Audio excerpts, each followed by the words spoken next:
Hi, everybody. Greetings from the Northeast. I hope you're having a sunny day like we are today.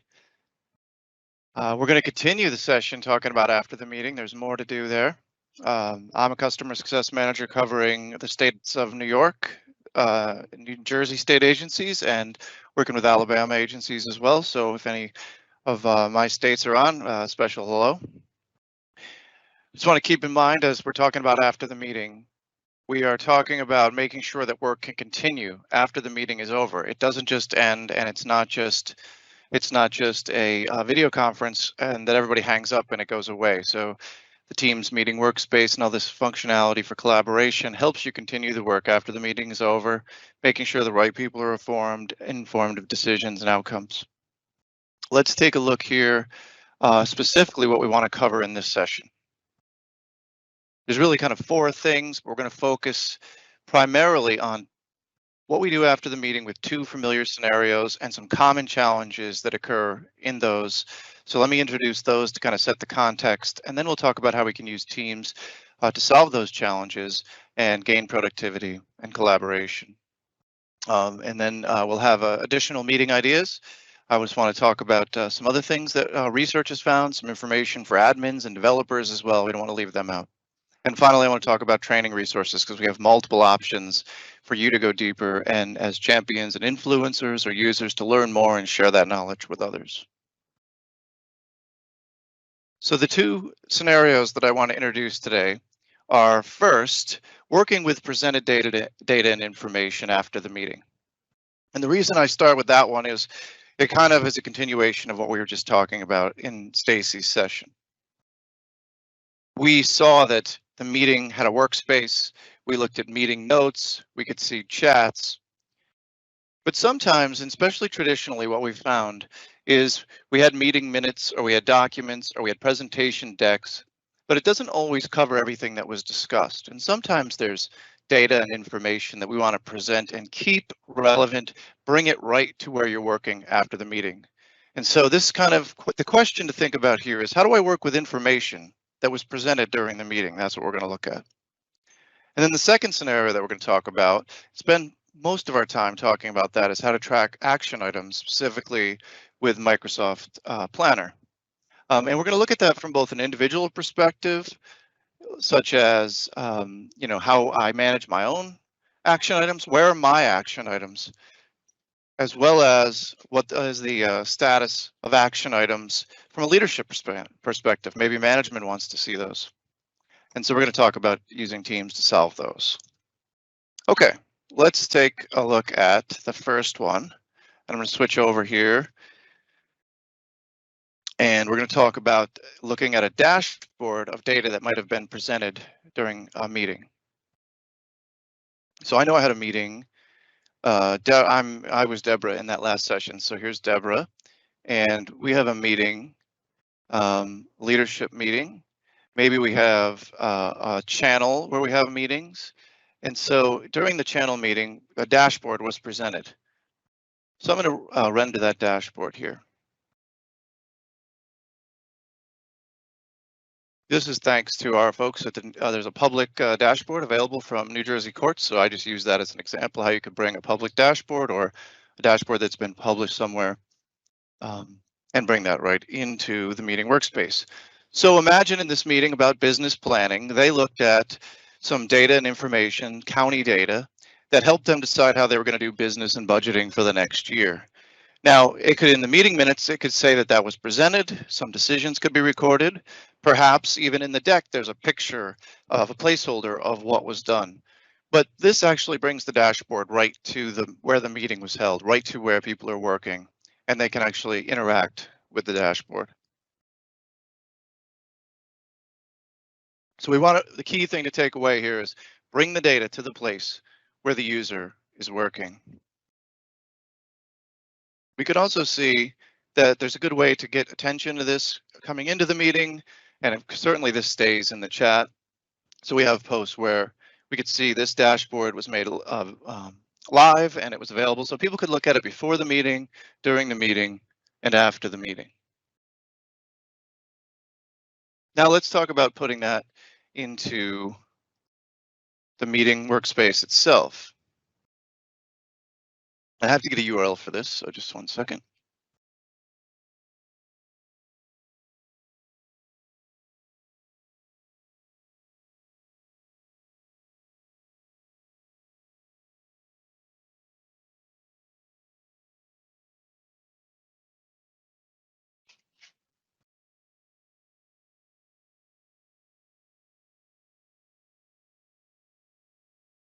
While this is coming up, is there any questions in the chat that we could address with the team?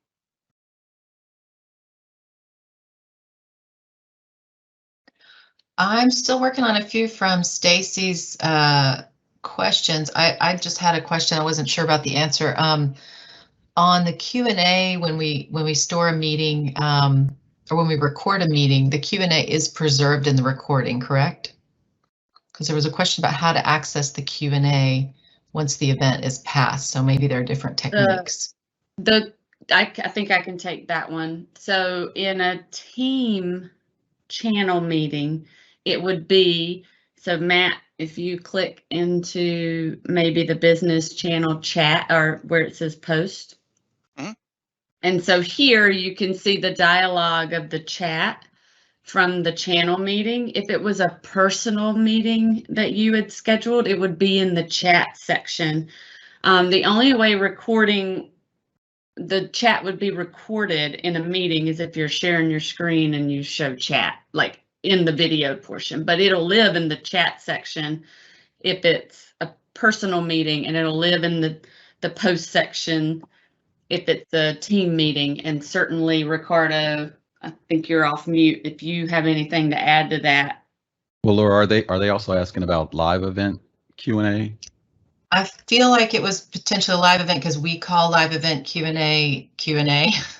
So let's answer both just in case. For the live event case, how's it stored?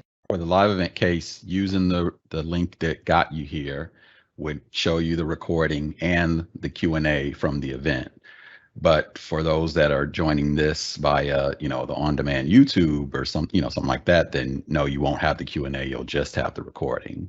So it's kind of a yes/no answer, depending on how you another piece on a recording from a live event is it is actually stored within the resources section for the live event for the person who is actually producer or scheduled it. So you can actually download it. It downloads as an MP4. So it is not going to be automatically found in stream, similar to a regular Teams meeting. So that is the differentiator. If you want to get it in stream, you actually have to upload it back into stream.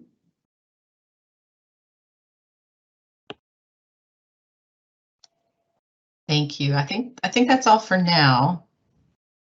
Okay. All right. Thanks. Well, let's actually move on a little bit. I think in the interest of time. We talked about bringing a dashboard or some other data. It could be an Excel sheet that was worked on in the meeting. It could be a Visio. Remember, those things can be added through the add a tab functionality, and what's been published and made available to you is an option. Okay, so now I want to talk about managing action items. That's probably the main thing we want to focus on today. We're going to talk about managing action items with Microsoft Planner. And Microsoft Planner is our task management tool to help you collaborate and manage tasks on a project within a team. Very useful for after the meeting, doesn't have to be used for that. It might be worth noting here that there's a couple types of project management. There's task-based project management and schedule-based project management. And we're talking here today primarily about task-based project management.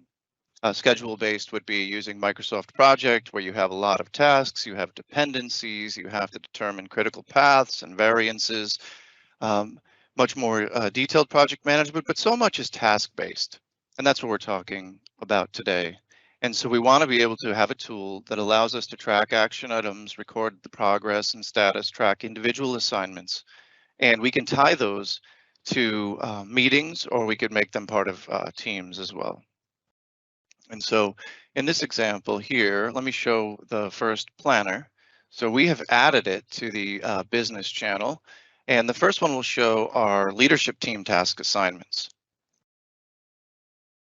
So this is the first look at Planner, and the way this works is that plans or a planner are containers for tasks. And in this example, each of these cards is a task. And we're going to look at the functionality of these both from working with the tasks as well as a reporting standpoint as well this afternoon. But the plans contain tasks, and the tasks can be added to buckets. In this example, the buckets are actually on this board as lanes across, like columns. So there's a bucket for tasks for Deborah and Joanna and Nestor and admin, and I can add a new bucket if we want to say we're going to have Diego coming on the team, and we add a bucket for Diego. If we start having more, I can work and get more space across the top of the page. But I'm basically putting tasks in buckets, and there is a way to group. There's a way to group them as well, both by that bucket. So that's a named container that you've added. But then there's also ways to group them by who they're assigned to. And in this example, we've assigned them really almost to the people that have each bucket. But that they've done this in the meeting because they were keeping track of who was going to do what, and they wanted to just have a board running so everybody knows what others are doing. And in this example here, we can move these around and say that's going to be given to Joanna. We can also have chat associated to these plans, so this can be collaborative as well. So we can say, Joanna, take a look at your new tasks. And so we can have conversation there that will show up. It's right where the actual work is being talked about. Now, maybe in a more traditional, oh, I think Joanna answered, let's show that. She's working on it. Maybe in a more traditional way, we use it like a Kanban process. So some people may use Trello boards and things in the past. In that example, during the meeting, they've recorded some to-dos, and then they're going to move them after that. Once they started in progress, maybe they're just using them to catch a bunch of tasks, and then they need to be further defined and refined before people start working on them and before they start assigning them.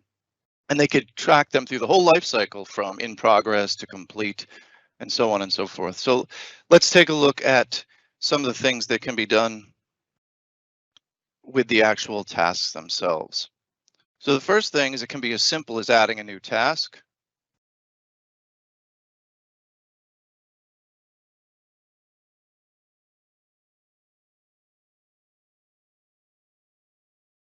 So we're going to start the budgeting process here, and we're going to say we need to have that started by the 24th and kick that off. We don't even need to get an assignment. It can just be as basic as one card. But when we click the three dots, we can start looking at a lot more information on this. So let's kind of walk through all of the different ways that we can refine and add detail to the tasks. First of all, we can assign it to people that are part of the team that share this planner. And so in this case, we can say that we're going to assign this to Joanna. We can use labels, and we can also customize labels as well. So we can say that this one is on track, but we could just pick colors. We have those written in so people can understand what the colors are, but also we could just use the words like on track or behind, things like that. We can add them to a bucket, as I talked about. So we're going to move that to the in progress bucket. You can see that moves. We can keep track of progress as well. So even though it's in the in progress bucket, we could say it's in progress or completed this way, and that could be used for filtering later on. So we'll say that one's in progress. It can be redundant with the actual bucket in that case, but you have both options, whatever fits your project management task process best. We can make these a priority of urgent, important, medium, or low, and you'll notice icons associated with those as well stand out on the page. We can do a start date, and we can say that's going to start today and it's due on the 24th. We can add some notes and description to any of our tasks.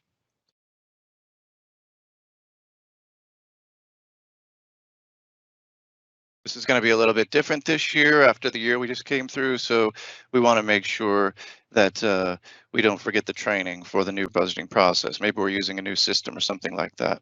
Now you'll notice over on the right that we have a way to determine certain things will show on the card and display. So it can be stored in the data or it can be prominent on the card. So we'll say, let's put that prominently on the card. Next thing we can do is have a series of items. So we can have steps one, step 1, 2, and 3. We can go right through the process and say all the different items that we want to check off, and we can include that on the card as well. We can add an attachment and show that, so we can create some visualization here as well. Let's just remind everybody that this one is going to be due around Memorial Day, so we'll give them an image to give that reminder. We'll put that on the card as well. And then we can have comments as well and running conversation. So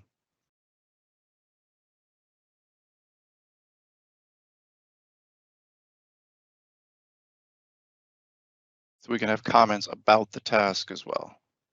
All right, so let's take a look when we close that, what we get. We see that we get the information, the image, the label, checklist items.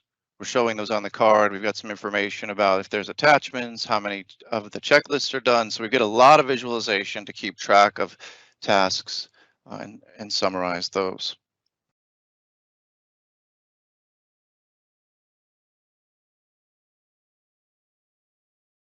Okay, now we've talked about kind of assigning tasks to individual, but let's talk about how we would actually use Planner or an individual if I wanted to see a view of my own. So we also have the Planner app that's been added to the channel. The Planner itself has been added to the channel, but we also have the app that we can add to the left-hand side rail of Teams. In this case, Deborah wants to keep track of all of the tasks that she's working on. And so you see that the Planner app, when added to the left side, when added to Teams, gives me all of my tasks. And so now it's bringing them in one board where I can see them all for me, not mixing with the others. We can get a little bit of history of what's happened this week and earlier, or I can get a view of all the different planners that I'm part of. It's all coming aggregated into one place for me. And what I really love about this is if it seems overwhelming, if we have so many tasks, we have a ton of filtering options to pick from built in.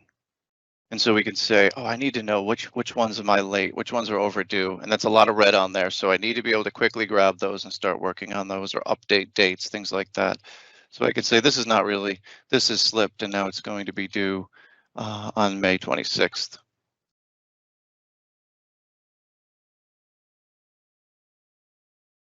It's no longer showing up on my late. Or maybe I want to know what's coming up in the future.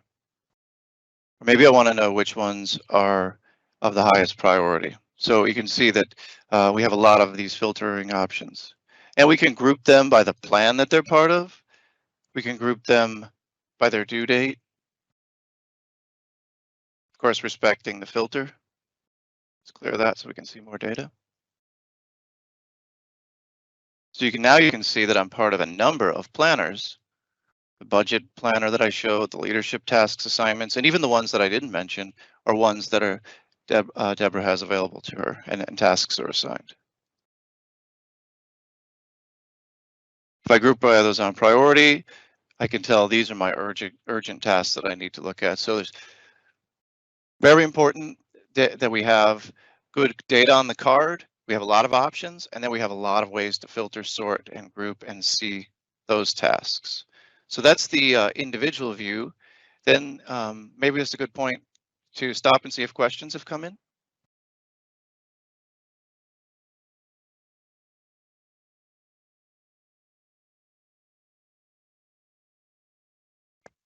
I don't have any right now that are really Okay. pressing. A lot of we're still getting a lot of questions, guys, around the recording information. So I'm just answering one-on-one, and but otherwise the content's going great. Sounds like you're answering a lot of good questions. There was one thing, and I don't think this is possible today, but would certainly lean on you, Matt, Laura, and Ricardo to keep me straight. But if you can assign multiple people to a task, and you can create checklists and such, but you cannot assign multiple people to a task, but give them different, like it's true collaboration. So if you assign multiple people to one task, then they would be able to mark it as complete or make edits. I don't know of a way you can hinder that from not allowing them to mark it as complete. Anybody want to keep me straight? I agree, and what I see people do often is use those checklists, and basically the item is, Deborah does X, so that then Deborah can come in and just click that thing, but not so much the task itself. But you're right, all the assignees can close that out if they wanted to. Yeah, there's not a way to do a subtask inside of a task in Planner. Just I would always encourage people to look at Planner as just a real simple, minimal task-based tracking option. If you have that more granular need for around like project management, I would certainly probably say keep down that path for the more detailed scenarios. I've heard Planner described as the project management tool for the occasional project manager. So yes, that might be a way to. I like that too. So Matt, two things. One, there is a question that says, would you say this is equal or better than a Gantt chart? Well, I would say that it's probably not a Gantt chart, but since we're talking about that, we certainly can get a schedule view. So a Gantt chart is going to be probably that schedule-based approach to project management, where you can see how everything connects. These don't have predecessors and dependencies or lag times or anything like that, right? So there still is a if you're thinking about a Gantt chart from being able to see how things will play out over a month, but you can do that. You'll notice also that if they are overdue, they will show up. If they're, so this one here is flagged for us to know something's not going on, hasn't been started.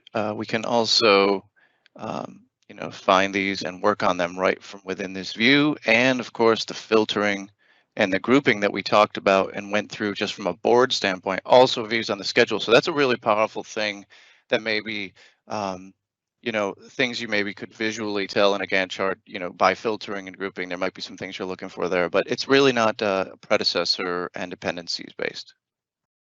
Awesome. And then I thought there was a question much earlier. Laura, you might have answered it, and if you did, I apologize. Just let me know. But there was a question about so don't move off of this, but maybe when you finish this, circle back to how your chart that you showed, the report, they were curious of how it was integrated in to the team channel. So maybe Planner, if you want to hop back over to that and review that. Yeah, definitely. Okay, so one more thing I wanted to show on the Planner, because we did do the schedule view, and think about that on that leadership side. It might help you individually see things on a calendar, but definitely from a leadership standpoint to see what's coming up for the month. The other one that might be nice for leadership is to look at the charts that are built in. And we have a few different charts that are built in, and we can work on tasks from this view as well.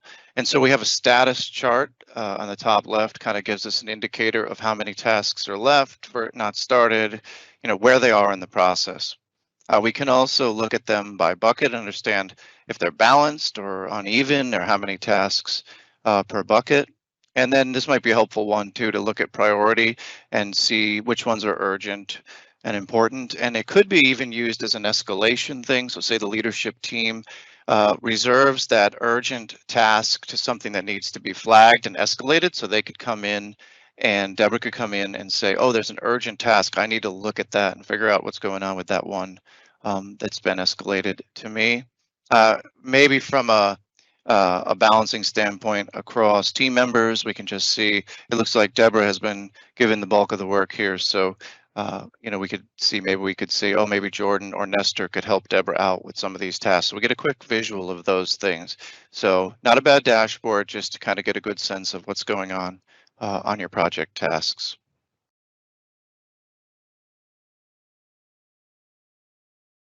Okay, now I think, Stacy, the question was related to adding in the dashboard in the channel here. Yes. Okay. Oh, and maybe before that, there was a question, how do I add a planner? Oh, okay, we can do that too. Yep. Yeah. Okay, They so a couple different ways. It depends on, first of all, it depends on the content. What's the source that you're getting at? In this example, let me show you the settings. This was a publicly available dashboard. And I just used the URL that is provided that allows that to be embedded onto the page. So it's just a URL here. There's no coding. This is a no-code solution. It just used the website app in order to do that. Now, in a few minutes, when I talk about help, I'll revisit that as well in the learning options, and I'll talk about bringing in SharePoint sites as well. So that could be another example of a similar technique. Okay, and we're going to talk about adding a planner as well, right? So we can go in here and we can add a tab. In this case, we're presented with the apps that we can select. So I'm going to select planner. I have a couple options here. And so I can create a new one that'll be an all new plan that'll be part of this team. Or I can use from the existing ones. The ones that we've already talked about are the budget fiscal year 21-22 and the leadership task assignments. So we've looked at both of those. And so I could just add that right in, or I could say this is a new one. So this will be our management tasks. You have the option to let everyone know that you've done that in the post as well. So here is a blank one called management tasks that we've added. So hopefully that answers the question there. And then just to circle back, it does show that Deborah added a new tab at the top, and you get a link right to the management tasks.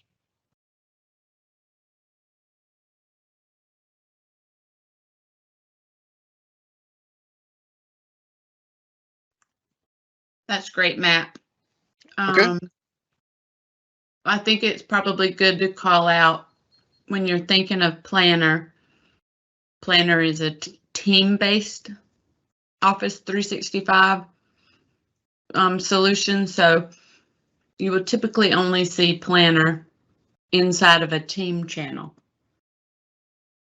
And it'll be a tab up at the top. So like if you were in a chat at this time, you wouldn't have planner there, for example. Right.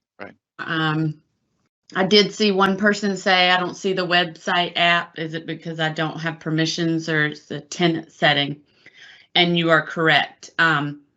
You all may not see exactly what we have turned on in our GCC environment. It is available, but likely as an IT administrative setting, not allowing it. So if you don't have the website tab and you have a business justification for that, reach out to your IT team and have them and start just having those conversations around the applications that you need to integrate into your team. Yeah, and the other thing is we primarily focused on Planner, but if people do have third-party apps that they use to manage tasks, certainly it's often the case that the vendors will make those available as apps as well, and they have integrations, so you could check those too. Perfect. And then there is a question. It's a little bit different topic, but you could probably hit on it. Okay. It says, how is the Files tab link to just a folder in a document library? I see that created, but I can't figure out how. I don't know if the question is if the Files tab was added, but the Post and the Files tabs are hard-coded into each team channel. The rest you can remove and add and customize, but this is a document library. And Matt, if you want to elaborate on that a little bit. Stacey, I think And let me kind of share an interpretation of that from my customer as well. I've had questions like this where someone wanted to know what is the back end like structure that the file tab represents. And since you have that open in SharePoint thing right there, that may be the real question is how do the files tie to SharePoint files? I don't know if you want to discuss that or not. It's kind of a big subject, but when I read this question, that's what I see. Yeah, you're Okay, probably right.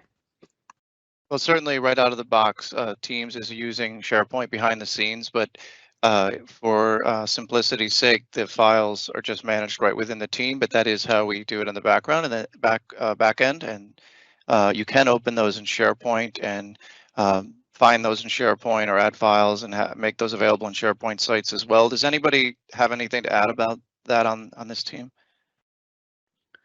Sure, Ricardo does. Yeah, I was just gonna say yes to the backend SharePoint. I thought maybe the question was about a tab to a specific document library, which would be one of the be the SharePoint tab. I think it's called document library. So yeah, to your point, Laura, there's a couple ways this one could be interpreted in terms of the root of the question. Matt. Yep.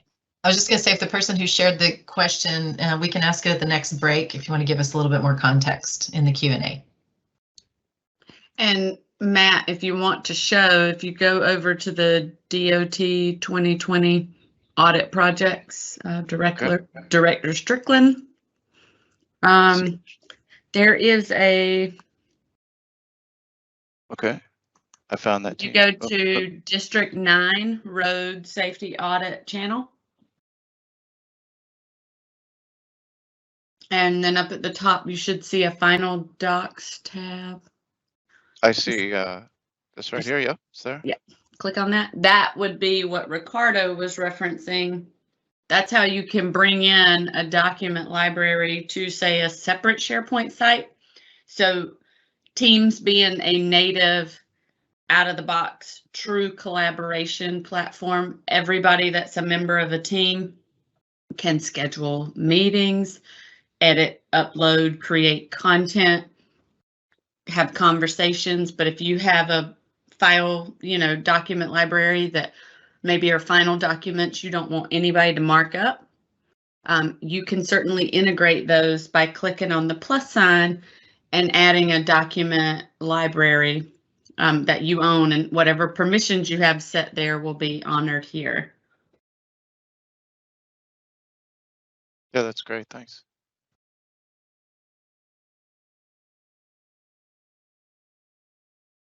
Any other questions?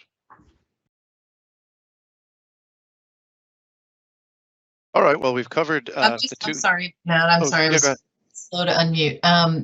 The notifications that people get from Planner when they are added as responsible parties, is that something we can tailor? Is it automatically an email? Can you talk a little bit about notifications? If you give me a task, for example, how will I be notified? Well, I think we have this one set up, Stacy, as email, correct?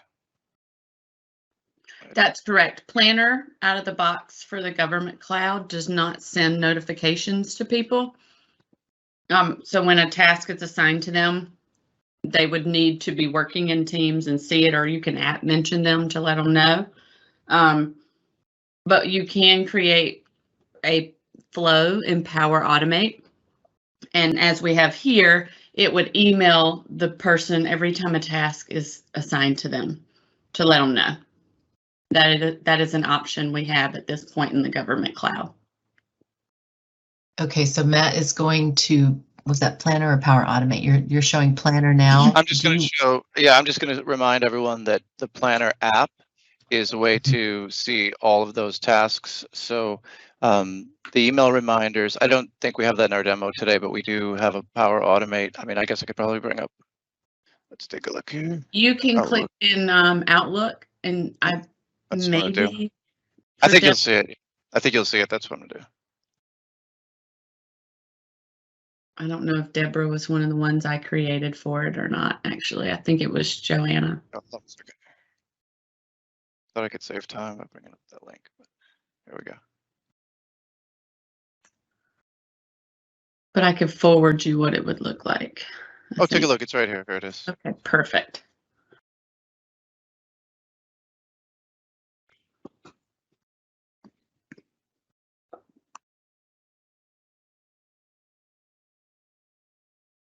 And so it brings you right to the task.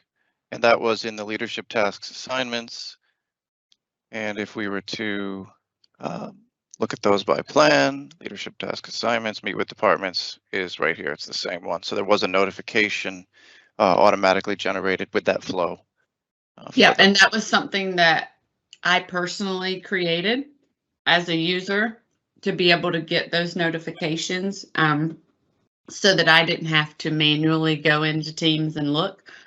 Power Automate is a Office 365 tool that you have in your toolbox. You may not have it in the office.com portal if IT has not turned it on for you. Yeah, what I would suggest is reach out to your CSM if you're interested in having that notification built in, and they can give you the guidance on how to do it. It's not that many steps, but we'd want to take you through it if it's the first time.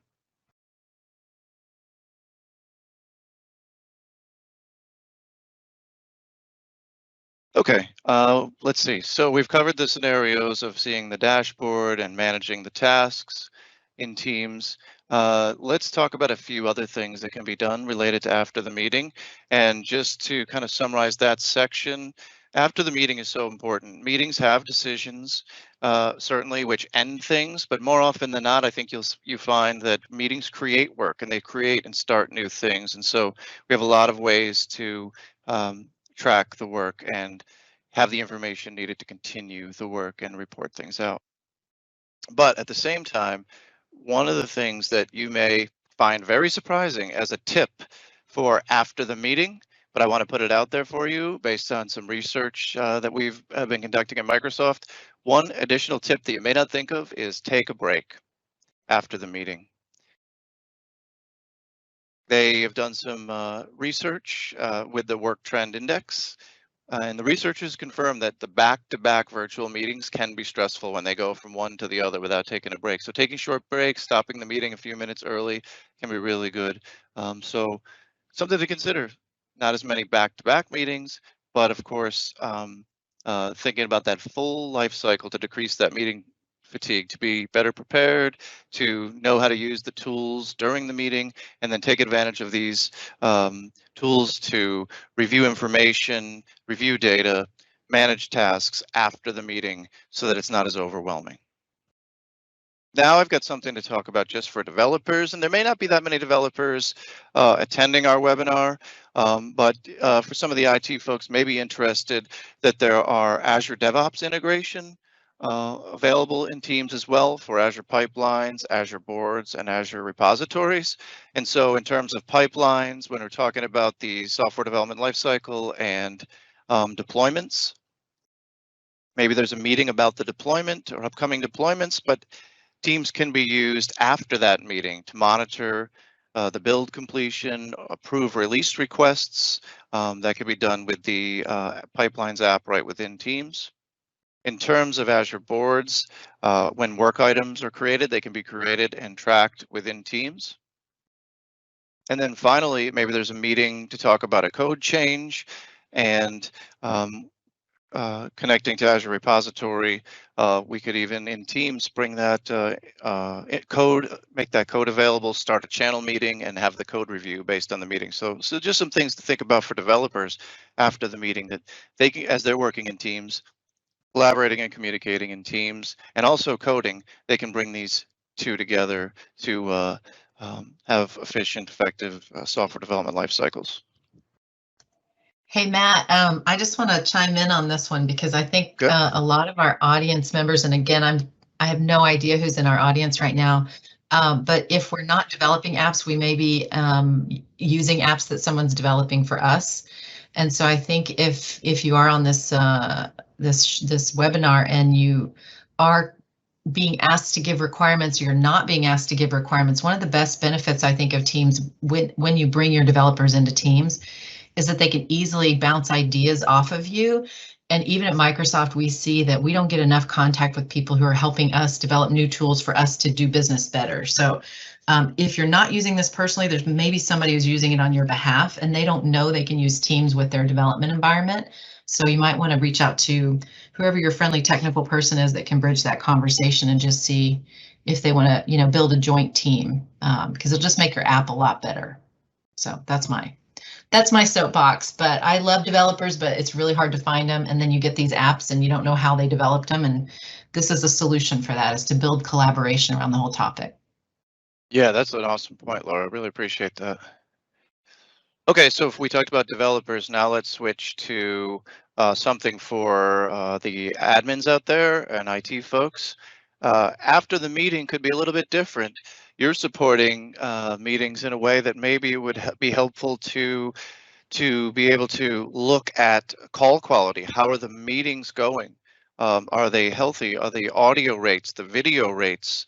When people are screen sharing, how did that work? And to be able to keep track of that. So it's not necessarily an activity tied to after one meeting, but it's making sure that you can improve if there's any places that we would need to troubleshoot, anywhere where the admins could look in. We have a call quality dashboard tool that is available at no cost. It runs inside of Power BI, and you can analyze and monitor meeting quality. As I mentioned, that includes audio, video, screen sharing, and network. And so ask your CSM about the call quality dashboard, and we can provide the instructions to those. And it goes beyond just the high levels view of gauges, but actually allows drill down into individual meetings and individual users' experience. So if they had feedback from a meeting, you can look into it and check on that and just make the changes and proactively to for future meetings to be to run as smoothly as possible, be in the green, I guess.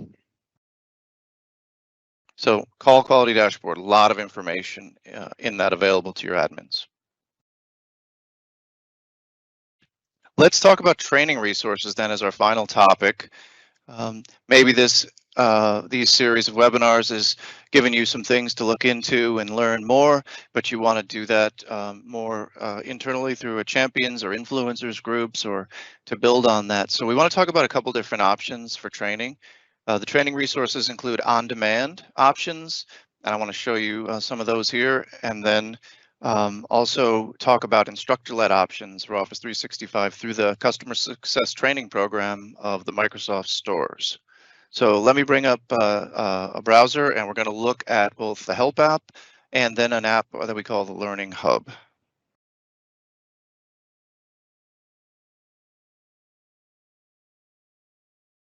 Hey, Matt, I just want to reinforce that everything you're about to show them is free.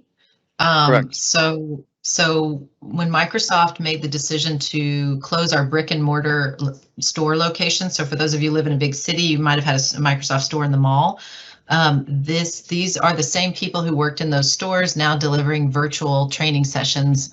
And all you have to do is ask and we can have them scheduled for your organization. So once you've done that, then Matt's showing you how to integrate them into your team's environment so people know they're there and can attend, right, Matt? Or tell me, yeah. I'm sorry, I misset your text. Tons of options available to you. You want to make sure you know about them and take advantage of them. So the first one here, of course, is we actually have help built into Teams, but I don't know how many people know about it. Maybe they think that's just asking a question or searching a knowledge base, but there's actually tons of information within here, and there's actual training built into the help as well. And what people really love about this, or these are short, very easy chunks, digestible pieces of 2 minutes, 3 minutes, 2 minutes videos. You can also search. So I think Stacy in the earlier session today talked about scheduling a meeting. And so let's see if we can find one on that. If we say schedule a meeting, we actually can be given information about scheduling a meeting and how to do that. But there's a lot of videos and different things that are available here as well. This is really an app. It's not just a help, but it is an app built in to give you training. And what might happen is you go to a training, instructor-led training, and then it's on a middle of the week and you go away for the weekend and new week starts up and you're saying, I know they showed how to do that. So a lot of those things are recorded for you and available in the help app. So that's just in the left-hand side, the help button brings up this help app right inside of Teams. Now, this one is the one just simple and out of the box, but let's show a little bit more powerful way of doing it with a learning hub that we call it. And so in this example, and you heard me mention before, this actually connects and integrates with a SharePoint site. And specifically here, this is the Microsoft Learning Pathways SharePoint site. It's available with your SharePoint Online subscription. So it's a template that can just be added in and all the content is there. And what's behind some of these things are good training playlists, information about working remotely, getting started with Microsoft Teams. These can be customized any SharePoint site in your organization can be as well. But what we've done here is we've taken that and turned it into the Contoso Learning Hub app in this example, and we've put some playlists out here. So we've talked mostly about Teams and Planner. And so here we've published for the organization a Teams playlist. So people can work through just a quick start, basic introduction to Teams, learning how to do chats, managing meetings, managing the activity feed, and there's quite a bit of things here in the playlist. And then we talked about Planner as well, so let's take a look at that one as well. This Learning Pathways site includes videos and information about Planner, give you an overview of Planner, give you ideas on how to use Planner, and kind of give you that tour again of managing tasks, creating plans, using it as a high-level calendar or schedule. Maybe somebody in the organization is starting to use OneDrive, and there's a playlist for that as well on how to manage their files. And so all of this again is wrapped up in a SharePoint site. One of the things that agencies do as well is we're about to turn our attention to instructor-led training. So sometimes they add a tab here with the calendar of training classes and with registration links for virtual training sessions for instructor-led training. So let me switch back to that. Okay, a very popular and awesome resource is our Microsoft Stores Customer Success Training Program.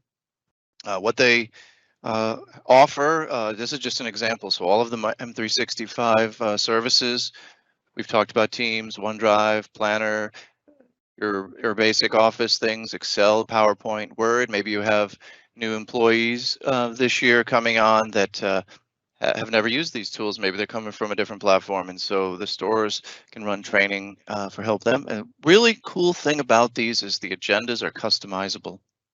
And so a training lead can meet with your organization and show you a basic agenda that they have that they normally use, and then you can say, well, let's add a few things or emphasize a few things or de-emphasize things. One of the most frequently asked questions about this is, are they familiar with government cloud? Are they familiar with GCC? And absolutely, yes, they are. And so they're able to speak to that and build those training experiences such that they are current with what you have available to you in GCC. That training can be a Power Platform as well, so it goes beyond just Office, and can even be Windows too. Any questions or comments, even from our team, on the customer success training? I don't see any questions in the chat. You can always reach out to your CSM if you have additional questions around that. Maybe it's worth mentioning some of the more popular ones, or kind of a Teams level 100 and level 200, you know, kind of an intro to Teams, and maybe some more advanced features that move beyond chat and channels.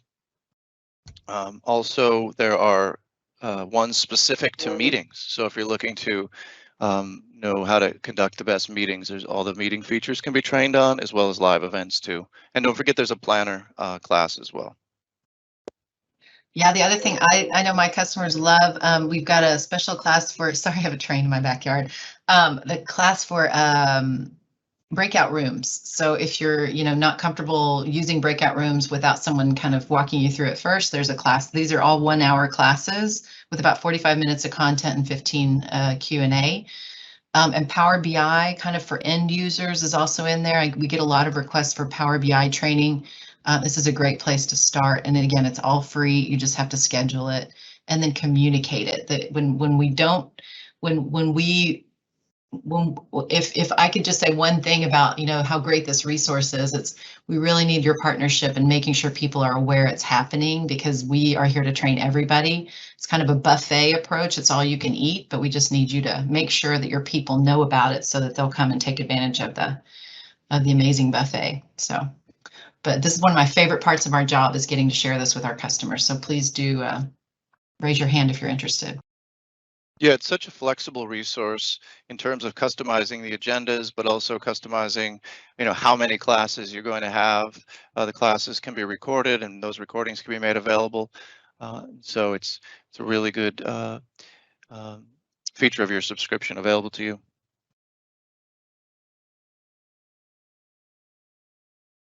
Well, I think we've talked about after the meeting now for a couple hours. We've talked about how using Teams can solve those challenges. And we've even talked about some things for admins and developers and your training options. So thank you so much for taking time to join. And I don't know, we can probably, back to you, Aseta.